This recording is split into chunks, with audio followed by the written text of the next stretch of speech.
Good morning and welcome to the 445 Productive Through Joy show with your host and your boy, Dr. Michael Datcher. The show airs each weekday morning, hella early AF at 4:45 a.m. here on YouTube's Michael Datcher channel, then 4:45 p.m. on Facebook Live. Guys, today we're talking about part three of our four-part series. It was going to be two parts, but the love was so expansive and grew so much we had to go to four parts, so I had to double up. So we're talking today about a new aspect of love, or we call it one love. So thanks for being here.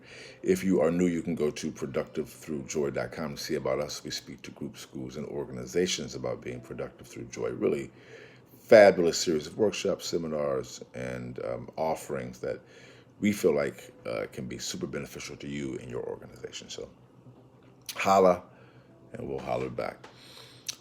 I should say a few words about myself for those of you who are new to the show. This is your host and your boy, Dr. Michael Datcher, author of the New York Times bestseller Raising Fences, author of the acclaimed historical novel Americus, author of the Pulitzer Prize nominated Animating Black and Brown Liberation, a Theory of American Literatures.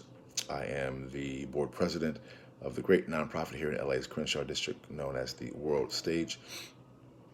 My educational background is UC Berkeley as an undergrad, my master's from UCLA, and my PhD in English literature from the University of California at Riverside.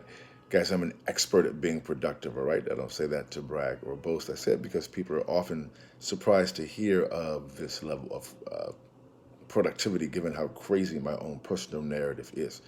I am the product of a young woman who was sexually assaulted at age 16, gave birth to me at 17, then subsequently gave me up for adoption to a single divorcee. So at the time, no biological father, no adopted father. Listen, difficult times for the young MD. Yeah, this cool Mo Deep famously said, "Are you like me now?" And if I can be this productive through joy, I'm convinced that many of us, in our own way, in our own lane, can be productive through joy as well. So that really inspires this show because I know it's not where you're from, it's where you're about to go. So thank you again for joining us. Let's start. So today, guys, we're talking about part three of our four-part series, which again, it was going to be two parts, but the love was so expansive, it just kept on growing to four parts. So this is part three of our four-part series on one love. And as somewhat of a brief recap, we are defining one love as the concept really popularized by Bob Marley, but really an ancient Egyptian concept, probably predating Egypt, probably from Central Eastern and the Africa, probably most likely in the region with which the folks call Tanahir or Punt in the Bible. It's the same region where Ethiopia and Kenya meet. That primordial area of the world. This concept that there was just one thing, and that from that one thing, all things came from that. That one thing subdivided itself, and that thing is love. And so, as a result, the oneness, which is love, that magnetic force, which is all throughout the universe, that thing is in all of us, all around all of us, a part of all of us, and as a result, connects all of us. So we just call that one love. People call it God. People call it spirit. People call it Yahweh. People call it energy. Whatever. You can choose your own nomenclature. I just call it one love. So we're talking about one love today. So especially as it relates to relationships.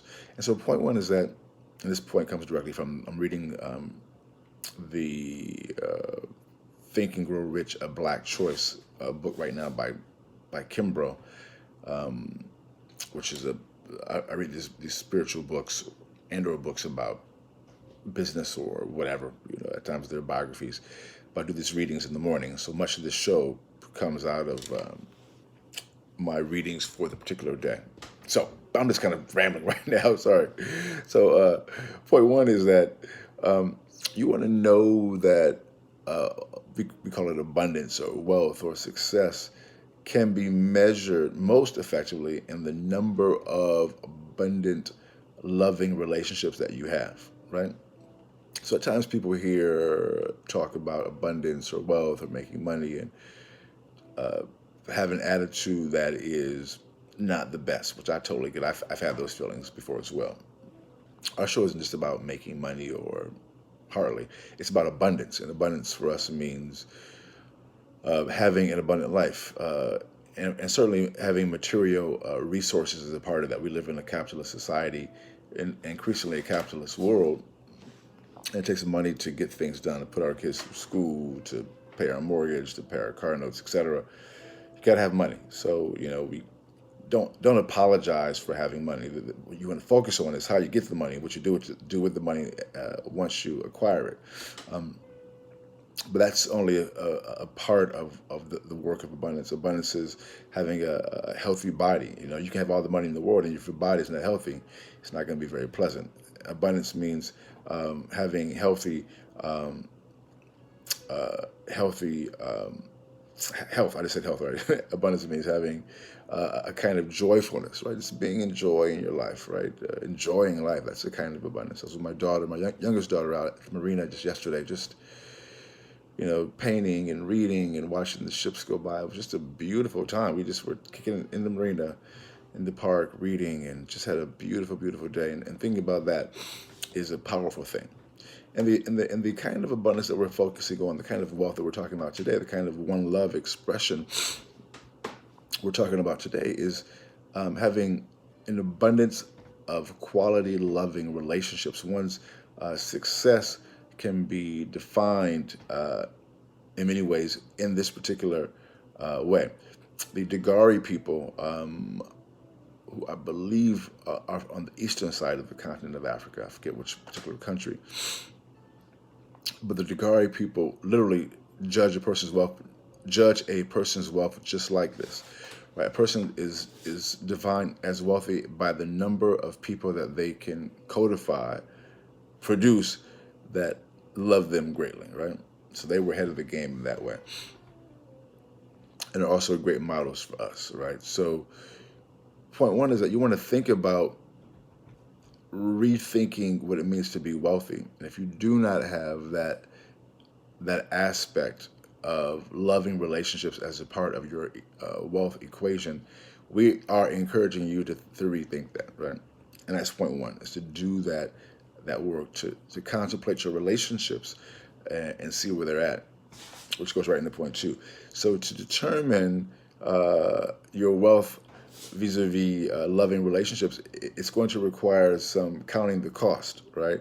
Some accounting as well, and then accounting the cost. Because many of us, it's preferable just to cut people off, including me. I've certainly had that experience. At times, you have to do that because people are just crazy and unwell and seek to hurt you. So that's obvious. In other ways, we cut ties because people make us uncomfortable, right? And we find ourselves increasingly isolated. Uh, and again, I've also felt that people hurt you. You go through a series of bad situations. You're like, whoo, boy, you know, as uh, as uh, as Sartre said, hell is other people. You start believing that particular idea because people are oftentimes in pain. They're hurting, and hurt people try to hurt other people, as you know. And so, but still, even with all that context, you still want to be able to think about, okay, how are my loving relationships? What can I do to work on them? And must I have to end this relationship? And those are the counting of the costs that are difficult and hard to kind of negotiate because that's going to involve some work, some vulnerability, some risk taking. But which all goes to point three, which is that relationships are work. They can be loving and amazing, but we have to do the work to work through them. I know my lady Carmen is great at this. She's just really good at working with people who are complicated.